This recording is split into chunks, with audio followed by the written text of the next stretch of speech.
හරි ළමයි ඔයාලා හැමෝටම සුබ සන්ධ්‍යාවක්. අද උදෑසන කාලේ ඉඳලම A level classes තිබුණා. ඒත් මේ හදිස්සියෙම ඔයාලට පොඩි උදව්වක් මගෙන් දෙන්න ඕනි තමයි මේ ඉතිහාසය ඒකක් ගන්න කොහොමද ලේසියෙන්ම මොනවද කරන්න ඕනි කියලා. මේ පොඩි ටයිම් එක ඇතුලේ කියලා දෙන්න හදන්නේ. ඉතින් උදෑසන ඉඳලා මේ දක්වාම A level classes වල පොඩි වෙලාවකදී තමයි ඔයාලට මේ වැඩසටහන කරන්න සූදානම් වුණේ. ඉතින් මේවර විභාගයට එනවා කියලා ෂුවර් කරනවා 8 වෙනි පාඩම 11 වසරේ තියෙන ලෝක මහා සංග්‍රාම කියන පාඩම. මේ ලෝක මහා සංග්‍රාමය යටතේ ඔයාලට සංග්‍රාම දෙකක් ඉගෙන ගන්න තියෙනවා. එකක් පළවෙනි ලෝක මහා සංග්‍රාමය සහ අනෙත් එක දෙවන ලෝක මහා සංග්‍රාමය. දැන් පළවෙනි ලෝක සංග්‍රාමය ගත්තාම මේක 20 වන සියවසේ මුල් කාලයේ තමයි ආරම්භ වෙන්නේ.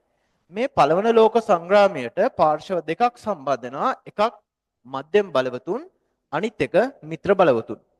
මේ මධ්‍යම බලවතුන් යටතට අපිට ගන්න පුළුවන් දරුවනේ ජර්මනිය, හංගේරියාව, බල්ගේරියාව, තුර්කිය වගේ රටවල්. ඒ වගේමයි මිත්‍ර බලවතුන් යටතට ගන්න ඕනේ බ්‍රිතාන්‍ය, ප්‍රංශය, රුසියාව, ඉතාලිය, රුමේනියාව, ග්‍රීසිය. ඔයාලට මේ ටික ලේසියෙන් මතක තියාගන්න පුළුවන්. ජර්මනියෙන් පස්සේ හංගේරියාව, බල්ගේරියාව කියන්නේ එකට යන වචන දෙකක්. ලේසියෙන් මතක තියාගන්න පුළුවන්. ඊළඟට තුර්කිය. තවත් වැදගත් කාරණාවක් කියන්න තියෙන පුතේ මම මේ ටයිම් එකේ ඔයාලට arrange කරලා තියෙන්නේ විභාගයට අත්‍යවශ්‍යම එනවා කියලා කියන ෂුවර් කරන පාඩම් කිහිපයක් පමණයි. ඊට අමතරව ඔයාලට සිතියම් ස්ථාන ටිකකුත් ටයිම් එක අනුව කරලා දෙන්න බලාපොරොත්තු වෙනවා. ඉතින් ඔයාලට ප්‍රශ්නයක් තියෙනවා නම් ඒ ප්‍රශ්නය සම්බන්ධව පහළ තියෙන මැසේජ් එකක් ඔයාලා දාන්න. එතකොට ඔයාලට ඒ සම්බන්ධව තියෙන ගැටලුවට පිළිතුරු අපේ උදව් දෙන සහෝදර සහෝදරයන්ගෙන් ලබා ගන්න පුළුවන්. ඉතින් පුතේ මෙන්න පළවෙනි ලෝක යුද්ධය ගැන කිව්වා 20 වන සියවසේ ආරම්භ වෙන්නේ මධ්‍යම බලවතුන් සහ මිත්‍ර බලවතුන් කියලා කොටස් දෙකක් හිටියා. දැන් මේ පළවෙනි ලෝක යුද්ධය ආරම්භ වෙන්නේ හේතු ටිකක් තියෙනවා. පළවෙනි එක තමයි පුතේ ජර්මනිය එක්සත් කිරීමේ ව්‍යාපාරයේදී ජර්මනියත් එක්ක ප්‍රංශය තරගයක පැටලෙනවා. ඒ කියන්නේ තරහ වෙනවා. ඒ කියන්නේ මේකෙදී වෙන්නේ පුතේ ජර්මනියේ 19 වන සියවස ආරම්භ වෙනකොට ඔයාලට මම මේ ෂෝට් නෝට් එකක් දෙන්නේ පුතේ 19 වන සියවස ආරම්භ වෙනකොට ජර්මන් භාෂාව කතා කරපු කියන්නේ කුඩා රාජ්‍යයන් 350ක් විතර තියෙනවා. ජර්මන් භාෂාව කතා කරපු කුඩා රාජ්‍යයන් 350ක් විතර තියෙනවා. මේ කුඩා රාජ්‍යයන් 350ම එකට එකතු කරලා ජර්මනිය කියන විශාල අධිරාජ්‍යයක් ගොඩනගනවා. හරිද? මේ ජර්මනිය කියන විශාල අධිරාජ්‍යයක් ගොඩනගනකොට ප්‍රංශයත් සමග ගැටලුවකට මැදිහත් වෙන්න ජර්මනිය සිද්ධ වෙනවා. කොහොම වුණත් ජර්මනිය මේ එක්සත් විශාල රාජ්‍යයක් ගොඩනැගීමේ ව්‍යාපාරයේදී ශක්තිමත් රාජ්‍යයක් ලෙස වෙනී සිටිනවා. එතනින් එහාට පුතේ පළවෙනි කරුණ ජර්මනිය එක්සත් කිරීමේ ව්‍යාපාරයේදී ප්‍රංශය සතුරන් බවට පත්වීම. දෙවැනි එක ජර්මන් අධිරාජ්‍යයා වෙච්ච දෙවන විලියම්ගේ ක්‍රියාකලාපය. ඒ කියන්නේ දැන් ජර්මනිය එක්සත් රාජ්‍යයක් කරන්නේ ඔටෝ ෆොන් බිස්මාර්ක්නේ. ඔටෝ ෆොන් බිස්මාර්ක් ජර්මනිය එක්සත් රාජධානියක් කරනකොට එයාට අවශ්‍ය වෙන්නේ ලෝකයේ වෙනත් ප්‍රදේශ යටත් කරගන්න. හැබැයි මේ දෙවන විලියම්ට, ඒ කියන්නේ ජර්මන් අධිරාජ්‍යයා වෙච්ච දෙවන විලියම්, ඒ කියන්නේ ඔටෝ ෆොන් බිස්මාර්ක්ගෙන් පස්සේ එන්නේ. එයාට අවශ්‍ය වෙනවා ලෝකයේ විවිධ ප්‍රදේශ යටත් කරගන්න. එතනින් එහාට ගියාට පස්සේ පුතේ යටත් විජිත සඳහා වූ තරඟය. මේ කාලය වෙනකොට බ්‍රිතාන්‍ය, ප්‍රංශය, එතකොට තව ස්පාඤ්ඤ වගේ රටවල් අපිට දකින්න හැකියාවක් තියෙනවා. බෙල්ජියම, පෘතුගාලය, ඕලන්දය වගේ රටවල් මෙන්න මේ කාල වෙනකොට ලෝකයේ විවිධ ප්‍රදේශ යටත් කරගන්න උත්සාහ කරනවා. හරිද? එතකොට මෙන්න මේ බ්‍රිතාන්‍ය, ප්‍රංශය, බෙල්ජියම, පෘතුගාලය වගේ ලෝකයේ බලවත් රාජ්‍යයන් විසින් ලෝකයේ තියෙන ආසියානු, අප්‍රිකානු වගේ බලවතුන් නොවන යුරෝපයෙන් ඈත පිහිටි ප්‍රදේශ යටත් කරගන්න උනන්දුවක් දක්වනවා. එතකොට පුතේ අන්නේ වගේ ලෝකයේ බලවත් රාජ්‍යයන් විසින් ලෝකයේ විවිධ ප්‍රදේශ යටත් කර ගැනීම තමයි මේ යටත් විද සඳහා වූ තරඟයෙන් පැහැදිලි කරන්නේ. ඉතින් මෙන්න මේ බ්‍රිතාන්‍ය, ඕලන්දය, පෘතුගාලය, ස්පාඤ්ඤ වගේ රටවල් අධිරාජ්‍යවාදීන් විදියට පෙනී සිටිනකොට අන්නේ අධිරාජ්‍යවාදීන් ගොඩටම ජර්මනියත් එකතු වෙනවා. ඒ වගේමයි පුතේ අවිතරංගය සහ ජාතිවාදය. ඒ කියන්නේ මේ විවිධ දැන් බ්‍රිතාන්‍ය, ප්‍රංශය, ස්පාඤ්ඤ, ඕලන්දය ඒ වගේ රාජ්‍යයන් ලෝකයේදී මේ යටත් විජිත අල්ලගන්න ගියාට පස්සේ යාලා අතර අවි ආයුධ වලින් ගැටුම් සිදු වෙනවා. යුද්ධ සිදු වෙනවා. එතකොට එයාලා අතර විවිධ ප්‍රශ්න වෙනවා. ඔන්න ඕවා තමයි පුතේ අවිතරංගය සහ ජාතිවාදය යටතේ පැහැදිලි කරන්නේ. ඔයාලට මම තා චුට්ටක් පැහැදිලි කරොත් ජර්මන් සෙන්පතියෙක් වෙච්ච වොන් වෝල්ක් වොන් වෝල්ක් කියනවා අවි ආයුධ බලයෙන් වසර 5කදී, ඒ කියන්නේ අවි ආයුධ පාවිච්චි කළා වසර 5කදී රැස් කරගත්ත දේවල් රැක ගන්න වසර 50ක්වත් සන්නද්ධව ඉන්න ඕනි කියලා. එතනින් එහාට පුතේ ප්‍රංශය යුරෝපයේ තනි කරන්න අවශ්‍ය වෙනවා. ප්‍රංශය යුරෝපයේ තනි කරන්න අවශ්‍ය වෙන්නේ බිස්මාර්ක්ට. බිස්මාර්ක් කරන්නේ මේ ප්‍රංශයට තිබුණු මිතුරන්, ප්‍රංශයත් එක්ක මිතුරු වෙලා තිබ්බ රාජ්‍යයන් ප්‍රංශයෙන් ඈත් කරන්න විදේශ ප්‍රතිපත්තියක් අනුගමනය කරනවා. ඒ වගේමයි ප්‍රංශයේ සතුව තියෙනවා ඇල්සාස් ලොරෙන් කියලා සාරවත් ප්‍රදේශ. අන්නේ ඇල්සාස් ලොරෙන් කියන ප්‍රදේශත් ජර්මනිට ඈඳ ගන්නවා. ඔන්න ඔය විදියට ප්‍රංශයට යුරෝපයේ මිතුරන් නැති කිරීමට ජර්මනි උත්සාහ කරනවා. ඒ වගේමයි මේ පළමුව ලෝක යුද්ධයට ආසන්නම හේතුවක් තමයි ඕස්ට්‍රියාවේ ඔටුන් හිමි කුමාරයන් ඝාතනය කිරීම. දැන් මේ ඕස්ට්‍රියාවේ ඔටුන් හිමි කුමාරයා තමයි පුතේ ෆ්‍රාන්ස් ෆර්ඩිනන්ඩ්. ෆ්‍රාන්ස් ෆර්ඩිනන්ඩ් කුමාරයයි එයාගේ බිරිඳයි බොස්නියාවේ අගනුවර වෙච්ච සරාජීවෝ ප්‍රදේශයේ සංචාරයක නිරත වෙනවා. මේ සංචාරය අතරතුර මේ දෙන්නව ඝාතනය කරනවා. මෙන්න මේ ඝාතනය තමයි මෙන්න මේ පළවෙනි ලෝක යුද්ධයට ආසන්නම හේතුවක් විදිහට අපිට පෙන්වලා දෙන්න පුළුවන්. දැන් ඔන්න ඔයාලට මම කිව්වා මධ්‍යම බලවතුන් මිත්‍ර බලවතුන් කියලා කොට්ටාස දෙකක් ඉන්නවා. එතකොට මේ දෙගොල්ල අතර තමයි යුද්ධ ප්‍රකාශ කරගන්නේ. ඒ වගේම මේ පළවෙනි ලෝක යුද්ධයට හේතු ටිකක් තියෙනවා. පළවෙනි හේතුව තමයි ජර්මනි එක්සත් කිරීමේ ව්‍යාපාරයේදී ප්‍රංශය සතුරන් බවට පත් වෙනවා. ඊළඟට ජර්මන් අධිරාජ්‍ය වෙච්ච දෙවන විලියම්ගේ ක්‍රියාකලාපය. එතනින් එහාට ගියාට පස්සේ යටත් විජිත සඳහා වූ තරඟය. අවිතරංගය සහ ජාතිවාදය ප්‍රංශය යුරෝපයේ තනි කිරීමට බිස්මාර්ක් අනුගමනය කළ ප්‍රතිපත්තිය ඕස්ට්‍රියාවේ ඔටුන් හිමි කුමරු ඝාතනය කිරීම වගේ හේතු ටික අපිට පෙන්වලා දෙන්න පුළුවන්. දැන් පුතේ මෙන්න මේ පළවෙනි ලෝක සංග්‍රාමයේ ව්‍යාප්තියක් තියෙනවනේ. මෙන්න මේ ව්‍යාප්තිය ඔයාලට අච්චු පොතේ බැලුවොත් නම්, පෙළ පොතේ බැලුවොත් නම් ඔයාලට එච්චර පැහැදිලි නැහැ. ඒකයි මම ඔයාලට මේ සටහනක් දැවේ ඒකත් සරලව. දැන් මේ ඕස්ට්‍රියාවයි සර්බියාවයි අතරනේ යුද්ධ ඇති වෙන්නේ. ඕස්ට්‍රියාවයි සර්බියා අතර ගැටුම ඇති වෙනකොට ඕස්ට්‍රියාවේ සහයට එනවා ජර්මනිය, රුසියාවේ මේ සර්බියාවේ සහයට එනවා රුසියාව. ඕස්ට්‍රියාවේ සහයට ජර්මනිය එනකොට සර්බියාවේ සහයට රුසියාව වෙනවා. හැබැයි ජර්මනිය කියනවා රුසියාවට උඹලා සර්බියාවට යුද්ධ රුසියාව ජර්මනිය කියනවා රුසියාවට උඹලා සර්බියාවට උපකාර කරන්න එපා කියලා. හැබැයි රුසියාව ඒක අහන්න නැතුව සර්බියාවට උපකාර කරන හින්දා ජර්මනිය කරන්නේ රුසියාවට විරුද්ධව යුද්ධ ප්‍රකාශ කරනවා.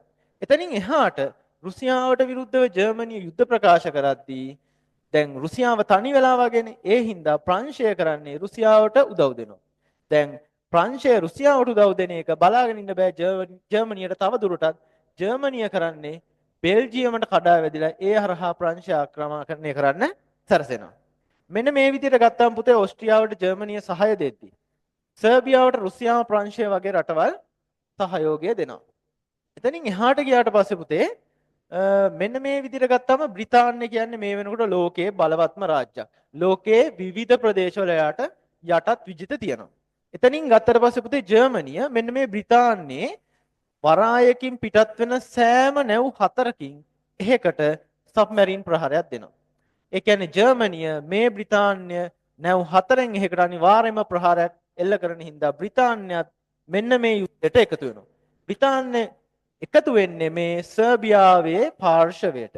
දැන් ඕස්ට්‍රියාවේ පාර්ශවයට වඩා සර්බියාවේ පාර්ශවය බලවත් වෙලා තියෙනවා. අවසානයේදී මේ ඕස්ට්‍රියාව පැත්තටත් සර්බියාව පැත්තටත් ඒ කියන්නේ මධ්‍යම බලවතුන්ටත් මිත්‍ර බලවතුන්ටත් දෙකටම උදව් කරගෙන අවිආයුධ විකුණමින් හිටපු ඇමරිකාව මෙන්න මේ යුද්ධයට සම්බන්ධ වෙනවා. ඇමරිකාව කොහොමද මේ යුද්ධයට සම්බන්ධ වෙන්නේ? හරි මෙහෙම කියන්න. දැන් මේ මධ්‍යම බලවතුන්ටත් අවිආයුධ ආහාර සම්පාදනය කරනවා.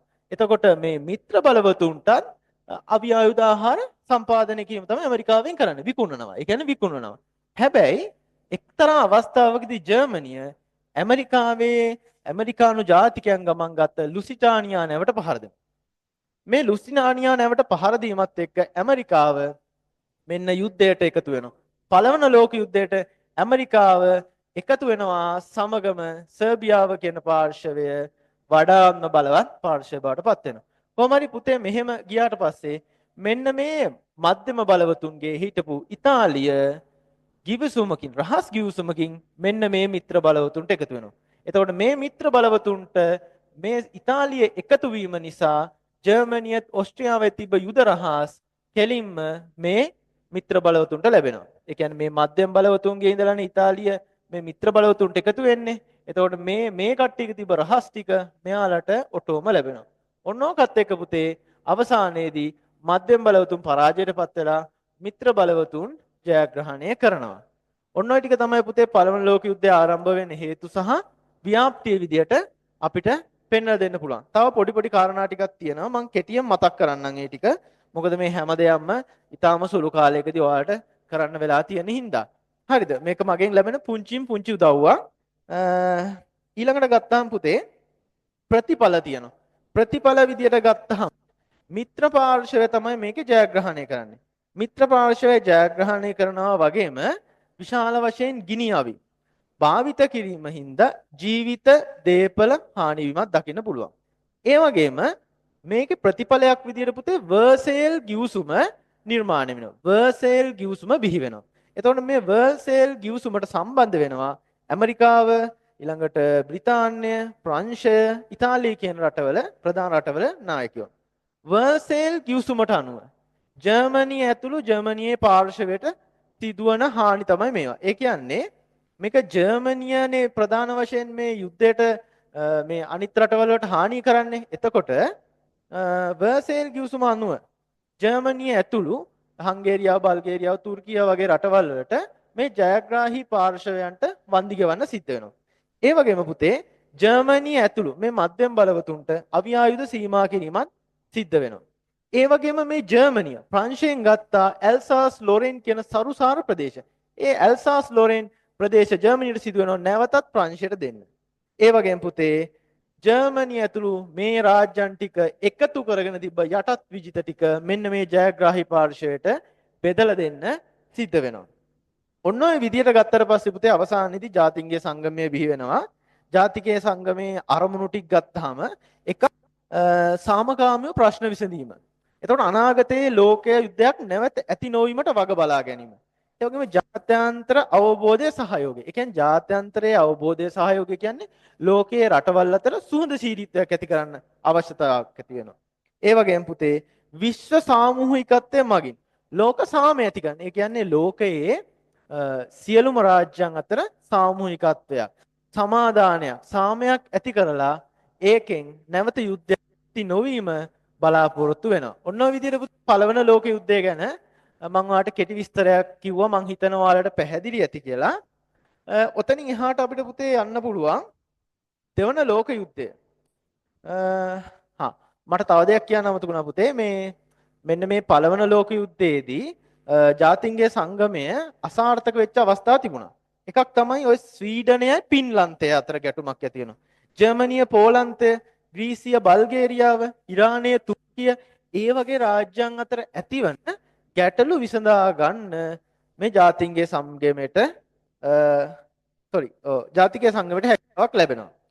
අසාර්ථක වීම තමයි ඇමරිකාව සම්බන්ධ වෙන්නේ නැහැ මේ ජාතින්ගේ සංගමයට.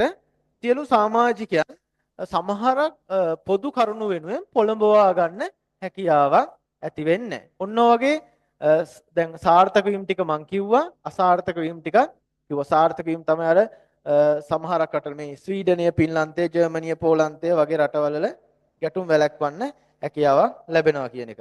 හරි. ඔන්න පුතේ පළවෙනි ලෝක යුද්ධය, පළවෙනි ලෝක සංග්‍රාමය ගැන ඔයාලට පැහැදිලි කිරීමක් කරා. දැන් ඔයාලට යන්න තියෙන්නේ දෙවන ලෝක සංග්‍රාමය ගැන. දැන් පුතේ දෙවන ලෝක සංග්‍රාමය ගත්තහම ජර්මනිය කරන්නේ මෙන්න දෙවන ලෝක සංග්‍රාමය නවා. ජර්මනිය කරන්නේ පෝලන්තය ආක්‍රමණය කරනවා. ජර්මනිය පෝලන්තය ආක්‍රමණය කරනකොට පෝලන්තය ආරක්ෂා කරන්න බ්‍රිතාන්‍ය, ප්‍රංශය වගේ රටවල් ගිවිසුම් වෙලා තිබුණා. ඒ කියන්නේ පෝලන්තයේ ආරක්ෂාවට බ්‍රිතාන්‍ය, ප්‍රංශය ගිවිසුම් ඇති කරන තිබුණා. හරිද? හැබැයි කොහොම හරි ජර්මනිය විසින් පෝලන්තය යටත් කරගන්නවනේ. පෝලන්තේ යටත් කරගත්තට පස්සේ නෝර්වේ, ඩෙන්මාර්කය, බෙල්ජියම, ප්‍රංශය වගේ රාජ්‍යනොත් යටත් කරගන්නවා. මේ දැන් කියන්නේ දෙවනි ලෝක යුද්ධය ගැන. හරිද? එතකොට ඔන්න පුතේ කොහොම හරි ඉතාලි හමුදා මෙන්න මේ අවස්ථාවේදී ඉතාලි හමුදා ප්‍රංශයට ඇතුල් වෙලා ප්‍රංශය ආක්‍රමණය කරනවා. හරිද? ඒ වගේමයි ජර්මනියට විරුද්ධව බ්‍රිතාන්‍යයේ ඉන්න වින්ස්ටන් චර්චිල් මහත්තයා. Winston Churchill. එයා ජර්මනියට විරුද්ධ වෙනවා. ජර්මනියට විරුද්ධ වෙන්නේ තනියෙන් නෙමෙයි. කැනඩාව, ඕස්ට්‍රේලියාව, නවසීලන්තය, දකුණු අප්‍රිකාව, ඉන්දියාව වගේ ලංකාව වගේ රටවල් එකතු කරගෙන. ඔන්න ඔය විදිහට ගියාට පස්සේ පුතේ ඔන්න දෙවන ලෝක යුද්ධය ආරම්භ වෙන ආකාරය මම කිව්වා. දැන් දෙවන ලෝක යුද්ධය ආරම්භ වෙනකොට අපි ඇමරිකාව ගමුකෝ. ඇමරිකාව සම්බන්ධයෙන් ගත්තාම බ්‍රිතාන්‍ය, ප්‍රංශය, ඇමරිකාව කියන රටවල් තුනත් එක්ක ජපානයේ ගැටීමක් සිද්ධ වෙනවා. මේකෙදි කොහොමද ඇමරිකාව වැදගත් වෙන්නේ? ඔන්න ක්‍රිස්තු වර්ෂ 1941 දී ඇමරිකාවේ පර්ල් වරායට පහර දීමක් සිද්ධ වෙනවා. මේ පහර දීමේදී එවකට ඇමරිකාවේ හිටපු රාජ්‍ය නායකයා ෆ්‍රැන්ක්ලින් රූස්වෙල්ට් එයා කරන්නේ ජපානයට විරුද්ධව යුද්ධ ප්‍රකාශ කරනවා.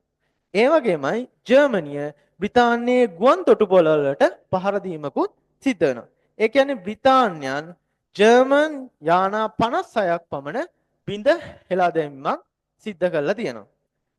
ඔන්න ඔය ටික තමයි පුතේ ඔයාලට තව සමා වෙන්න ඔය දැන් ඔයාලට කියතුනේ දෙවන ලෝකයේ ව්‍යාප්තිය. හරිද? මේක පොඩ්ඩක් හදිස්සියේ ඔයාලට සූදානම් වෙච්ච හින්දා පොඩි අතපසුවීම් වෙනවා. එතකොට ඔයාලා ඒ ගැනත් සමා වෙන්න ඕනේ. ඔයාලට පොඩි උදව්වක් වෙන පිණිස තමයි මේක කරන්නේ. දැන් ඔය දෙවන ලෝක යුද්ධයේ ව්‍යාප්තිය. දැන් දෙවන ලෝක යුද්ධයේ ව්‍යාප්තියෙන් පස්සේ මම ඔයාලට එනවා පුතේ දෙවන ලෝක යුද්ධයට සම්බන්ධ වෙනවා ජර්මනියේ හිට්ලර්, ඒ වගේම ඉතාලියේ මුසෝලිනි, ඒ වගේම මේ දෙවන ලෝක යුද්ධ ඇති වෙන්න ජපානයේ ක්‍රියාකලාපය ඔයගේ දේවල් බලපානවා. දැන් මම ඔයාට හිට්ලර් ගැන කියන්නම්. හිට්ලර් කියන්නේ පුතේ හිට්ලර් තමයි වයිමාර් සමූහ ආණ්ඩුව පිහිටවන්නේ. ඒ වගේම මේ වෙනකොට වර්සේල් ගිවිසුම හින්දා පළවෙනි ලෝක යුද්ධයෙන් වර්සේල් ගිවිසුම ඇති වෙනවනේ. මේ වර්සේල් ගිවිසුම හින්දා විශාල යුද වන්දි ගෙවන්න සිද්ධ වෙනවා ජර්මනිය ඇතුළු පරාජිත පාර්ශවයට. ඒ වගේමයි හිට්ලර් කියන්නේ ඕස්ට්‍රියන් ජාතිකයෙක්. මෙයා කෘතියක් නිර්මාණය කරනවා. ඒ කෘතිය නම තමයි මගේ සටන. අපි ඕක ඉංග්‍රීසි වලින් කියනවා මයින් කාප් කියලා. ඊට අමතරව පුතේ මෙයා තමයි ඔය නාට්සිවාදේ නැත්නම් නාසිවාදය අපි කියන්නේ. නාසිවාදය කියන දේශපාලන මතවාදය හඳුන්වලා දෙනවා. එයා හරි